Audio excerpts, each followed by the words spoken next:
안녕하세요. 저는 지금 9살 된 딸아이와 단둘이 살고 있습니다. 4년 전 이혼했거든요. 제가 이혼녀라고 하면 안쓰러운 눈빛을 보내는 사람들이 많지만 오히려 저는 제 발로 그 미친 집안에서 빠져나온 게 신의 한 수라고 생각이 들 만큼 지금 생활에 만족하고 일도 잘 풀려서 돈도 더 많이 벌며 살고 있네요. 아이에게 아빠가 없다는 게 미안하긴 하지만 그래도 성인이 되고 나면 저를 이해해 주겠죠? 제가 이혼하게 되었던 이유, 비가 많이 오니 그날이 생각이 나서 캔맥 하나 딴 김에 술술 적어보려 합니다. 전 남편은 참 일하기 싫어했어요. 저는 결혼과 동시에 전업이었는데 남편이 하도 관둔다, 그만하고 싶다 노래를 불러서 불안한 마음에 직장을 구하게 됐습니다. 그나마도 조건 괜찮은 곳 들어가서 적응하려던 차에 아이가 생겨서 딱 1년 일하고 쫓겨나다시피 관두게 됐었어요. 얘 어느 정도 크고 나면 다시 일하려고 아이 2돌 되기 전까지 밤새 가며 공인중개사 공부했고 기적적으로 3년 만에 합격해서 바로 옆 동네 업체에 취직하게 됐습니다. 아이 등하원 때문에 어쩔 수 없이 시어머니 도움을 받게 됐습니다.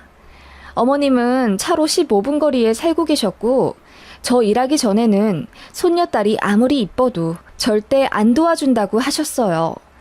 그러다가 제가 이제 공인중개사 일하기 시작하니까 그럼 등하원만 도와주겠다 하시더라고요.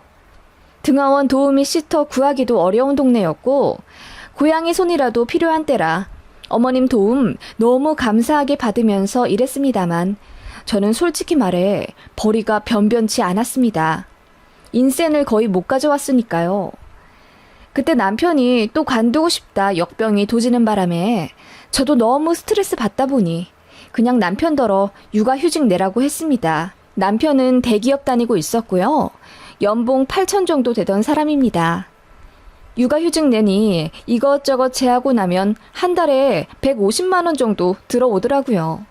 그걸로 세 식구가 어떻게 먹고 삽니까? 제가 또 평소 180만 원, 계약 좀 성사시키면 250에서 300만 원 정도 받았는데 남편 씀씀이가 솔직히 해펐어요. 구두도 늘 어디 장인한테 수제로 맞추는 거 좋아해서 신발장에 그 사람 구두만 2천만 원 어치는 있을 겁니다. 그리고 가디건도 아무거나 안 걸치고 꼭 연예인들이 입고 나오는 100만 원이 넘는 것들, 반팔티 하나도 10만 원이 넘습니다. 뭐 대기업 다니니 그럴 수도 있다 치지만 결혼하고 나서 생활비에 딱히 여유롭지가 않은데도 그런 생활을 하니 저랑도 당연히 부딪혔죠. 저는 명품이라고는 가방 딱 1개 있고 그것도 결혼하면서 예물로 받은 겁니다. 그것 말고는 인터넷에서 몇천 원 하는 원피스나 반팔티 같은 거 입고 다니고 그랬어요. 저라도 안 아끼면 어쩔 땐 진짜 시금치 살 돈도 없었거든요. 저는 참고로 남편한테 생활비 받았었고 저 일하니까 그나마 주던 생활비도 깎더라고요. 지금 생각하면 그지 같은 놈이었지만 그 당시에는 시어머니랑 남편의 세뇌? 가스라이팅 때문인지 전업인 제가 스스로 한심하게 생각돼 돈 관련된 사항은 제 입장을 주장하기가 어렵더라고요. 맞아요. 저는 할 말 잘 못하며 살았고 사람들은 제가 너무 착하고 순하다고 했지만 제 스스로 생각하기에 바보같이 살았던 것 같아요. 어머님한테도 부당한 대우 받으면서 제대로 할 말도 못하고 살았거든요. 그럴 만도 한 게 시댁에서 신혼집을 해주시기도 했고 저는 친정에 기댈 수도 없었어요. 친정엄마는 저 대학생 때 돌아가셨고 친정아빠는 편찮으셔서 시골에 내려가 요양하고 계시거든요. 혈압이 안 좋으셔서 최대한 저 잘 살고 있는 모습만 보여드리고 싶었고 제가 결혼하고 나서 남편과 시댁으로부터 스트레스 받는 걸 차마 말씀드릴 수도 없었어요. 그런 상황이니 이혼은 더더욱 생각을 못했죠. 혹시라도 아빠 또 쓰러지실까봐. 예전에도 비 엄청 오는 날 한 번 쓰러지셨던 적이 있는데 워낙 빗줄기가 센 날이라 길 한가운데서 쓰러졌어도 주변 사람들이 우산 쓰느라 바빠 보지도 못했어요. 골든타임 넘기기 직전 아슬아슬하게 병원 가서 겨우 사셨고 그 후유증으로 하시던 일도 관두고 시골 내려가신 거예요. 제가 그런 상황이라는 걸 남편도 너무 잘 알고 있었고, 처음에는 장인어른 걱정해주는 마음에 감동했지만, 시간이 지날수록 제 친정 상황을 역으로 이용하며 저를 깎아내리더라고요. 남들은 장인어른이랑 술도 한잔하고 낚시도 다니면서 용돈도 받고 그런다던데 나는 한 번도 그런 거 못했네. 사위사랑은 장모라던데 장모님한테 맛있는 보쌈 한 번 얻어먹지도 못하고 내 친구들은 처가 가면 아주 손님 대접 받으면서 기가 살더라. 아, 그래. 그렇게 생각할 수도 있겠다. 미안해. 남편은 그런 식으로 저한테 무안을 주며 처가가 없는 자신의 신세를 한탄했지만 정말로 아쉬워서 그러는 게 아니라는 걸 저도 알고 있었어요. 그냥 저 기죽이면서 본인 하고 싶은 대로 떵떵거리면서 살고 싶었던 거죠.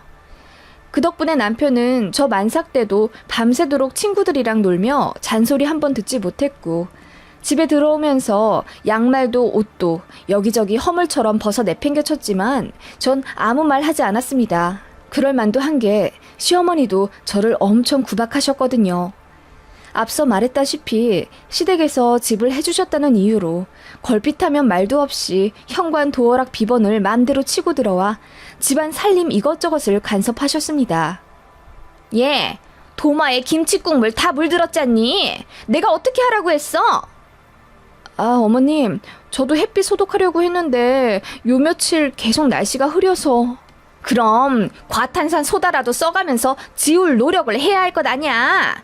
집안 꼴은 또 이게 뭐니? 바닥엔 이거 왜 이렇게 흠집이가 있어? 내가 이러라고 집 사준 줄 아니? 남들은 집이 없어서 안달인데 너는 떡하니 생긴 집을 소중하게 여길 생각을 좀 해야지. 에휴, 이래서 친정에서 잘 배운 애를 데려다 결혼시켰어야 했는데. 어머님, 바닥에 그 자국은 남편이 의자 떨어뜨려서 그렇게. 됐다. 넌 애가 입만 열면 핑계만 줄줄이 나와. 에휴, 마음에 안 들어 정말. 어머님은 그렇게 폭풍 같은 구박을 하시고는 제 말도 듣지 않은 채 나가시곤 했고, 그런 일이 반복되면서 도어락 소리만 들어도 가슴이 뛰고 한밤중에도 식은땀을 흘리며 깨는 불안 증세가 지속됐어요. 사람 많은 곳 가면 어지러우면서 정신을 못 차리기도 해서 병원에 갔더니 공황장애, 불안장애, 우울증 다 증상이 있다더군요. 그래서 약 처방을 받았더니 그걸로 시어머님이랑 남편이 또 난리였습니다. 스펙도 변변찮으면 건강이라도 좋을 것이지. 정신병자 다 됐다면서 저를 가운데 두고 둘이서 칼날 같은 말을 내뱉더라고요. 그리고 제가 정신을 차려야 아이도 잘 볼 수 있다는 선생님 말씀에 단뉘하고 약을 먹었더니 시어머니가 남들 다 하는 모유수유도 안 한다면서 저더러 엄마 자격도 없다고 엄청 뭐라 하시더군요. 그때가 제 아이 100일 되기 전이었고요. 저는 아이 키우는 내내 죽고 싶다는 생각을 겨우 참아가며 살았습니다. 그리고 남편이 계속 일 관두고 싶다고 노래를 불렀기도 했고 저도 저만의 성취감을 느끼고 싶어서 그때 공인중개사 시험을 준비했어요. 남편은 육아를 전혀 도와주지 않았기 때문에 아이 자는 시간에 저 홀로 밤새가며 공부했고 한 반년쯤은 하루에 3시간 정도 자면서 진짜 힘들게 살았어요. 그런 저를 보며 시어머님은 네가 그거 한다고 되겠니? 괜히 시간 낭비하지 말고 애 좀 키워놓으면 식당이라도 나가서 서빙하든지. 무슨 애 낳고 공부야 공부는. 너는 남편이랑 시댁 잘 만나서 팔자도 좋다. 라고 하시며 혀를 끌끌 찼고 남편도 저를 전혀 응원하지 않았어요. 시험이 붙을지 안 붙을지도 모르는데 벌써부터 맞벌이인 척 나한테 가사 육아 떠넘기려면 아예 공부도 하지 마. 너는 지금 1원 한 장 못 벌어오고 있어. 나한테 피해 안 주게 해. 라고 하더라고요. 그런 서름을 극복하고 이를 악물고 공부한 거고 아이 2돌 지나 결국 2차까지 합격했어요. 제가 공인중개사 됐다는 소식에 시어머니가 엄청 놀라시더라고요. 솔직히 통쾌했습니다. 매번 무시만 하셨으니까요. 그런 어머님께 제 아이 죽어도 맡기기 싫었지만 제가 아이 어린이집 등하원 도우미를 구하지 못하자 결국 어머님이 도와주신다고 해서 딱 아침 1시간, 오후 1시간 이렇게 봐주셨습니다. 당연히 돈도 드렸죠. 80만 원 요구하셔서 그렇게 해드리기로 했습니다. 그렇게 하고 있는데 남편이 또 일 관두고 싶다고 난리를 쳤고 어머님도 그럴 바에 육아휴직 쓰고 좀 쉬고 와이프가 벌어온 돈으로 살아보라면서 아들 편을 드시더라고요. 저는 중개사 사무실 들어간 지 얼마 되지도 않은 상태였는데 너무 부담이 됐어요. 그런데 남편이 저랑 상의도 없이 이미 유큐를 내고 왔더라고요. 그래서 어머님더러 남편이 이제 유큐 쓰니까 등하원 도와주러 안 오셔도 된다고 하니까 첫마디가 왜? 나한테 80만 원 주기 싫어서 그러니? 이러시더라고요. 그럼 남편이 떡하니 집에 있는데 어머님 도움을 받아야 하는 겁니까? 어이가 없어서 이제 남편이 아이 등하원 시키겠죠. 그러려고 육아휴직 낸 거잖아요.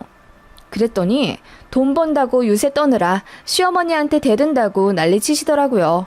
진짜 무슨 말을 못했습니다. 남편도 어머님이 아침 오후로 왔다 갔다 하는 게 귀찮았는지 그냥 본인이 등하원 시키겠다고 어머님 오지 못하게 했고 저는 남편에게 아이를 오롯이 맡긴 채 일을 다니게 됐습니다. 쉬고 싶다고 노래를 불렀던 사람이라 유큐 내내 딱 아이 등하원만 시키고 집에 있는 내내 게임만 하더라고요. 그리고 제가 퇴근하고 집에 오면 바로 바톤 터치해서 밖으로 나갔습니다. 육아하느라 너무 힘들고 지친다면서 우울증 올 것 같다고 하시더라고요. 어머님도 걱정하시면서 우리 아들 애 보느라 힘들어서 어쩐대? 얘 어머마 일 좀 빨리 끝내고 올 순 없니? 무슨 애 엄마가 6시 넘어서 퇴근하고 그래? 네 사무소 사장한테 말해서 한 4시쯤 퇴근시켜 달라 그래. 그래서 네가 애 하원 정도는 시켜야지. 우리 아들 애 보느라 우울증 온대잖니? 라고 하시더군요. 제가 정신과 약 먹을 때는 집에 들어앉아서 애나 보는데 뭐가 그리 힘들어서 정신병이 걸렸냐면서 저더러 의지가 약하고 정신력이 부족하다 어쩐다 그렇게 잔소리를 하시더니 정작 본인 아들이 육아 때문에 힘들다 어쩌고 하니까 그런 반응을 보이시더라고요. 심지어 남편이 유큐 내고 집에서 하는 일은 정말 딱 아이 등하원입니다. 애 밥도 제가 다 해놓고 가서 남편이 아침 저녁으로 데워주기만 하면 되고 지 밥은 지가 시켜 먹었어요. 배달 음식 값도 한 달에 100만 원 정도 나왔던 것 같네요. 저는 집에 혼자 있으면 배달 음식도 단 한 번도 안 시켜 먹었어요. 돈도 안 버는데 혼자 배달 음식 시켜 먹으면 양심 없다고 하도 눈치를 줘서요.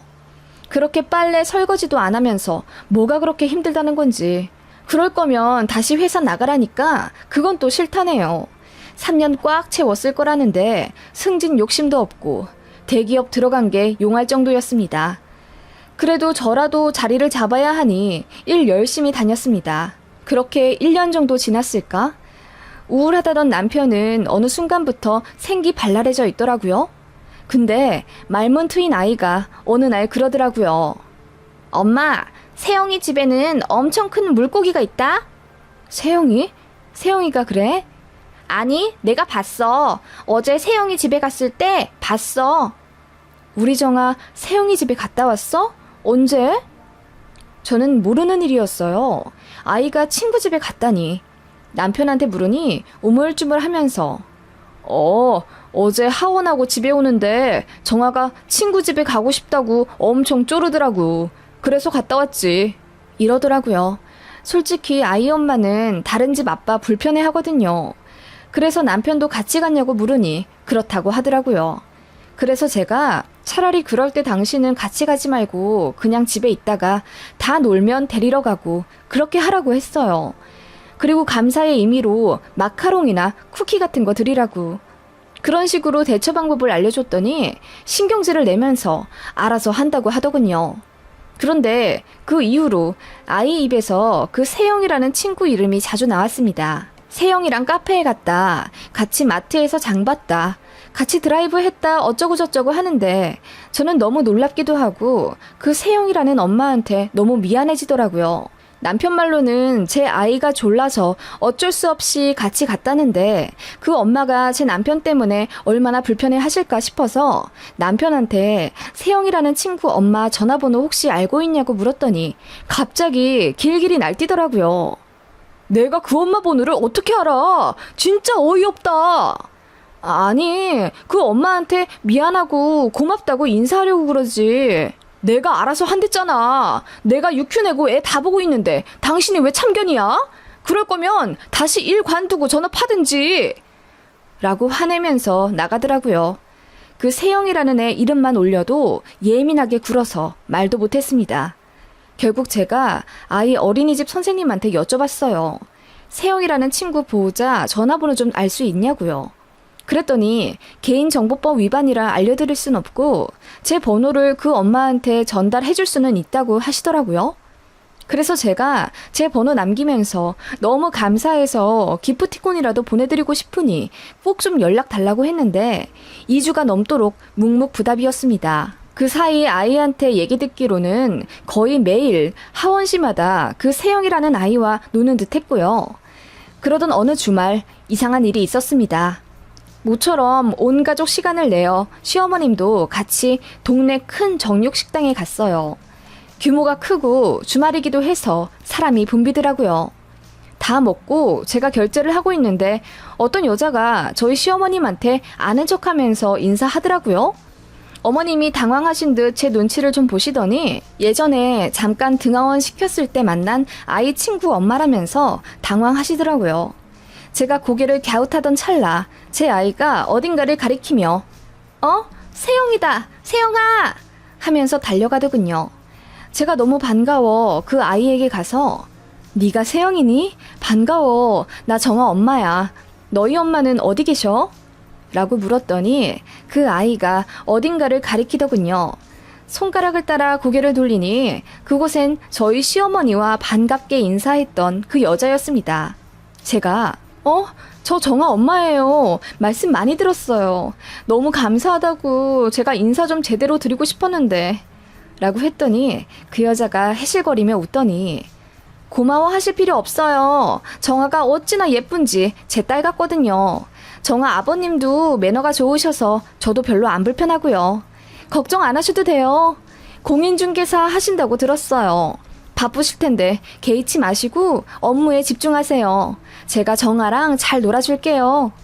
라고 하며 제 곁을 떠나더군요. 근데 이상한 점은 남편도 분명 그 여자를 봤거든요. 근데 제 앞에서 아는 척을 안 했어요.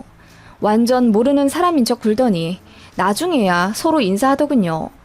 시어머님이 그 여자를 잘 아는 것도 이상하다 생각은 들었습니다. 그래서 어머님께 여쭸더니 오며 가며 몇 번 봤다. 참 살갑게 잘하네. 몇 번 안 봤는데 인사도 저렇게 상냥하게 하고 라고 하시더니 저더러 저런 것 좀 배우라고 또 잔소리 하시더군요. 제가 남편에게 얼굴 잘 알고 있으면서 왜 아는 척 안 하고 있었냐고 물으니 못 봤대요. 못 볼 각도가 아니었거든요. 좀 이상하다 생각은 들었지만 주말 내내 너무 정신이 없고 사무소장님한테도 업무 전화가 와서 잠깐 나가 있느라고 깜빡 잊었습니다. 아예 의심이 안 든다고는 말 못하겠어요. 둘이 뭔 사이라도 되나? 싶은 마음이 안 들었다면 거짓말이겠지만 설마 아이들 데리고 그런 사이가 됐으려나 싶은 생각에 고개를 흔들며 떨쳐버렸거든요. 그러다가 제가 이제 모처럼 오후 반차를 쓰게 됐습니다. 남편한테 반차 썼다고 말했더니 그럼 자기는 스크린이나 치겠다며 저더러 아이 하원을 해달라 부탁하더군요. 알겠다 하고 시간 맞춰 아이 어린이집에 갔는데 그 세영이라는 엄마한테 전화가 왔어요. 저 세영이 엄마거든요. 죄송한데 제가 일이 생겨서 저희 세영이 하원을 못할 것 같아요. 혹시 저희 아이 좀 3시간 정도만 봐주실 수 있으세요? 라고 하길래 흔쾌히 알겠다고 했습니다. 그래서 제가 아이 둘 데리고 저희 집에 가서 저녁까지 먹이고 있는데 다 늦어서 그 세영이라는 엄마가 집에 찾아오더군요. 그런데 진짜 이상한 점이 있었습니다. 벨소리가 나기 전 삑삑삑 하는 도어락 비번치는 소리가 났었어요. 그러다가 벨이 울리더라고요. 뭐 헷갈리셨나 보다 했고 별일 없이 아이 친구를 보냈습니다. 그리고 그 직후 남편이 도착했고요. 친구랑 스크린 치고 왔다더군요. 누구랑 쳤냐니 잠깐 눈을 굴리다가 회사 후배랑 쳤다고 하더라고요. 저희 동네에 후배가 살거든요. 그런가 보다 하고 며칠이 지났고 저녁에 퇴근하다가 동네에서 그 남편 후배를 만났습니다. 잠깐 스몰 토크 하다가 제가 며칠 전에 저희 남편이랑 스크린 치셨다면서요. 요즘도 종종 치세요? 라고 했더니 저 스크린 끊었는데요? 저 형이랑 마지막으로 친 게 1년도 넘어요. 라고 하더라고요. 그때 뒤통수를 망치로 얻어맞은 듯 얼얼하더라고요. 대충 웃으며 인사하고 돌아섰는데 그제야 남편의 요즘 수상한 행적이 제대로 떠오르더군요. 밤에 담배 피러 나간다고 나가선 1시간을 있다 온다거나 핸드폰에 갑자기 비번이 잠겨져 있기도 했는데 이상하게 그 세영이라는 친구 엄마 얼굴이 제 머릿속을 떠나지 않았습니다. 그래서 남편한테 말 안 하고 휴가를 하루 냈어요. 그날 출근하는 척 하면서 나와 집 앞 카페에 있었습니다. 9시쯤 남편이 아이 손을 잡고 등원시키는 게 보였고 바로 어린이집으로 갈 줄 알았는데 그 반대편으로 가더라고요. 제가 따라가 보니 어딘가에서 전화를 하며 기다리더니 그 세영이라는 친구와 그 엄마랑 같이 만나 등원을 하더라고요. 아이들은 제잘거리며 앞서 걸어가고 제 남편이랑 세영 엄마가 나란히 걸으며 도란도란 얘기를 하며 걷는데 너무 가까이 붙어 있더라고요. 어깨도 계속 부딪히는데 서로 거리 둘 생각을 안 하고 심지어 손도 슬쩍슬쩍 스치는데 가만히 있더라고요.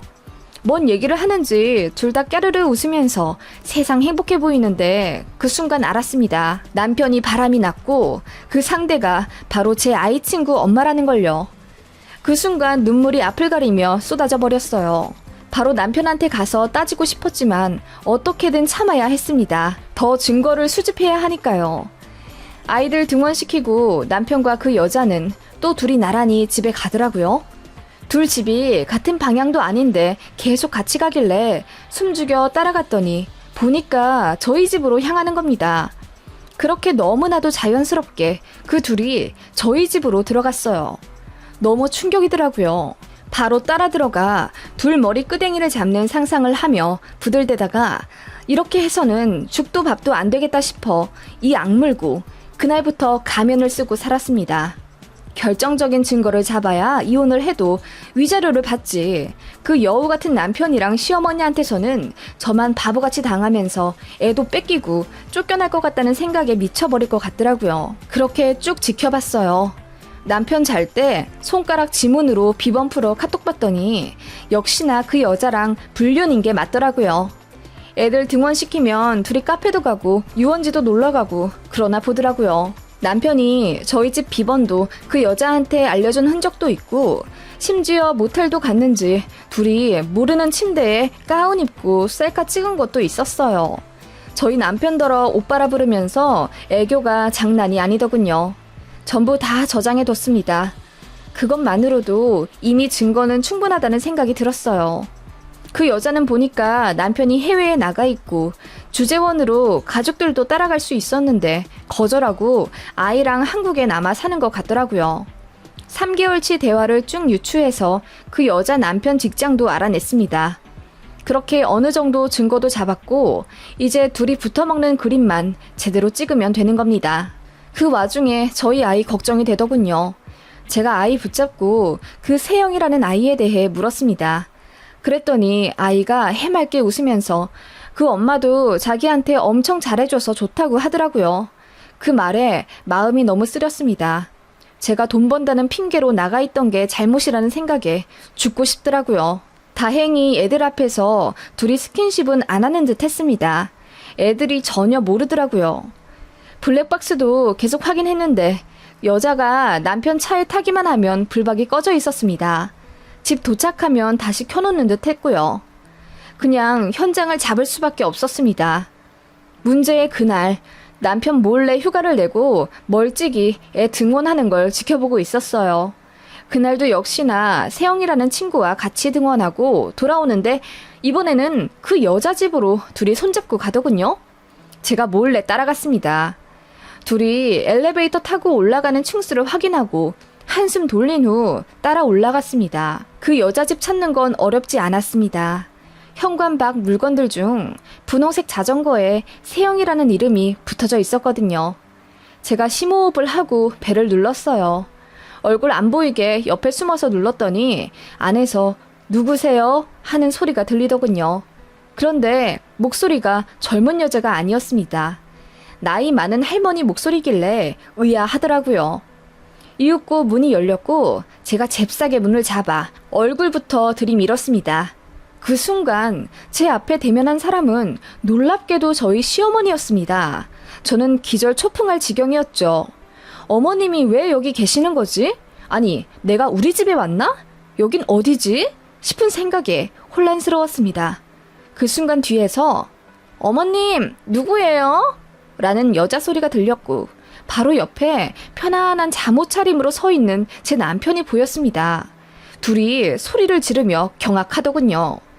어머님도 너무 놀라 아무 말 못한 채 제 얼굴만 눈을 동그랗게 뜨며 바라보셨습니다.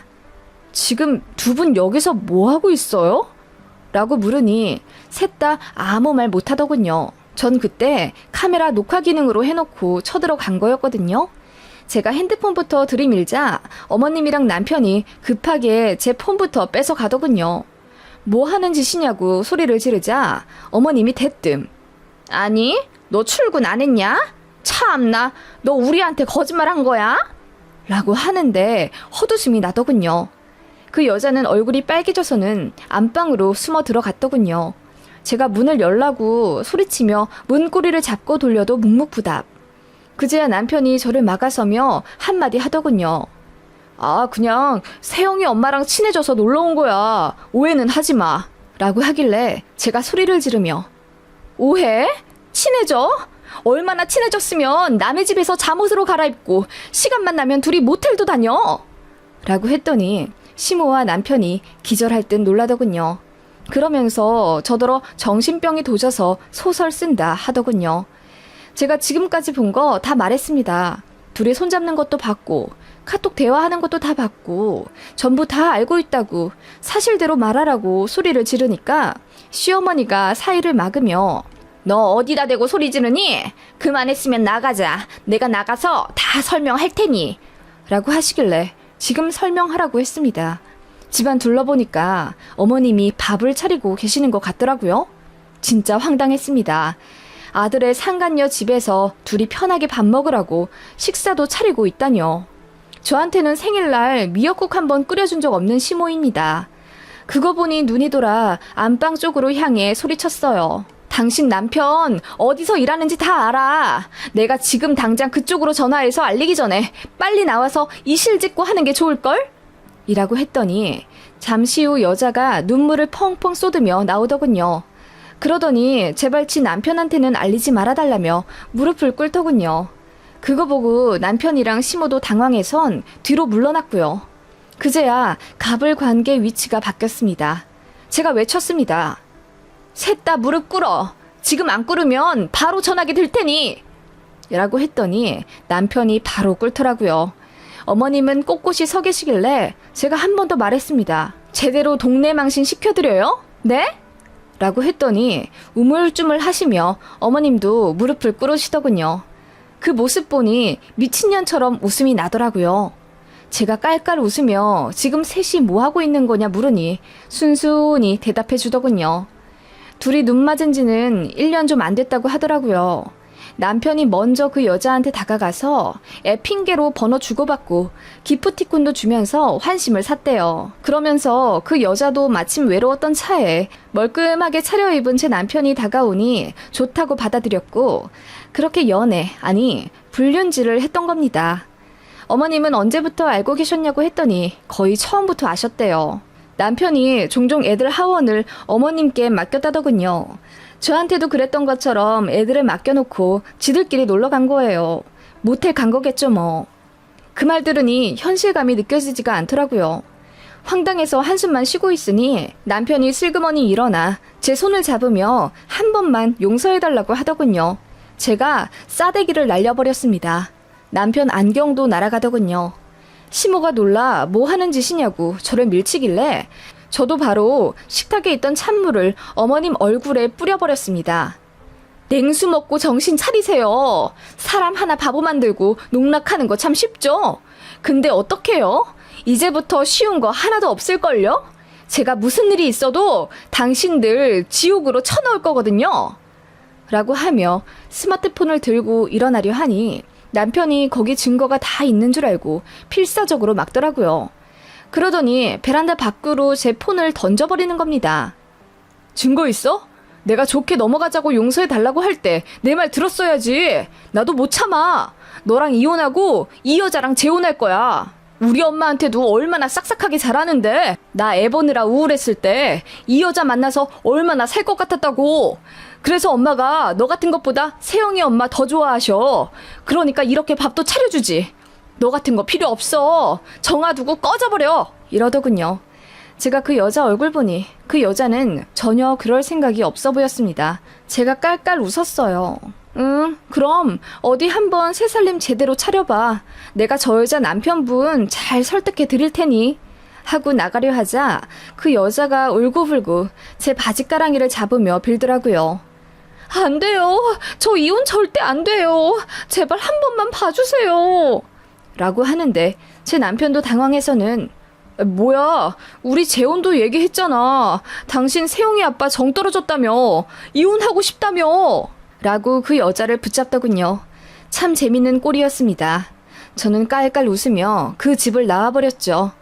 그리고 주머니에서 녹음기를 꺼내서 바로 변호사 사무실로 찾아갔습니다. 모든 증거는 이미 클라우드에 저장되어 있었어요. 저도 이혼 준비하느라고 변호사 선임해둔 상태였거든요. 제가 모은 증거들은 모두 유효했고요. 바로 소송 준비했습니다. 그 와중에 남편은 그 여자한테 차인 모양이더라고요. 그 여자한테 제 남편은 그저 엔조이였고 재혼할 생각도 없었는데 남편 혼자 김칫국 마시고 있었던 겁니다. 낙동강 오리알된 남편은 심호대동에서 제 앞에 나타나 무릎 꿇고 손발을 싹싹 빌었어요. 제발 한 번만 봐달라. 자기가 미쳤었다. 어쩌고 저쩌고 지랄하는 거 꼴 좋다고 웃으며 바라봤어요. 아주 모멸감 들게요. 그렇게 소송이 시작됐고 결과는 당연히 제가 승소했어요. 그동안 시댁과 남편 때문에 스트레스 받았던 것, 아이들 앞에서 불륜한 점이 너무 질낮은 죄질인데다 시모까지 합세한 점이 남편 쪽에 너무나도 불리했고 결국 위자료 3천만 원에 양육비 매달 150만 원 받으며 끝났습니다. 그걸로는 만족할 수 없었어요. 그 여자 남편한테 가서 모조리 다 말했습니다. 제가 수집한 증거도 전부 이메일로 보내줬고요. 그 남자 외국에서 득달같이 달려와 그 여자 뺨부터 내리쳤다더군요. 그리고 바로 이혼당한 모양이었어요. 애도 빼앗기고 빈털터리로요. 저는 남편 회사에도 다 소문냈어요.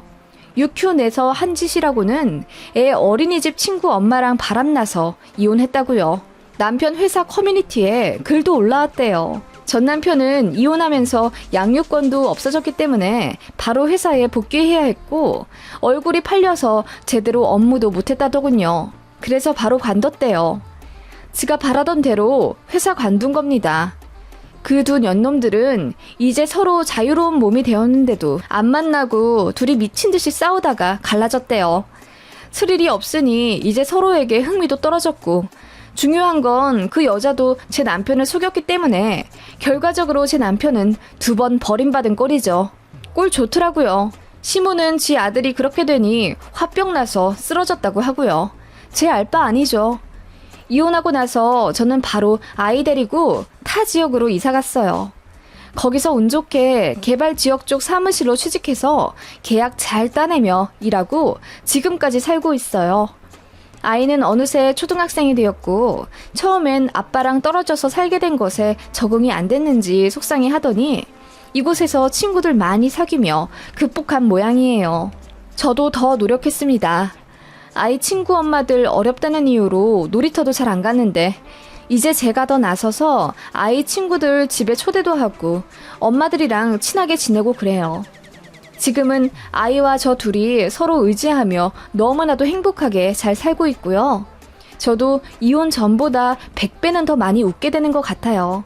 덩달아 아이도 행복해 하고요. 그렇게 지옥에서 벗어났습니다. 참 기가 막힌 이야기죠? 세상엔 참 뻔뻔한 사람들이 많다는 걸 다시금 깨닫게 된 지난 날들이었습니다.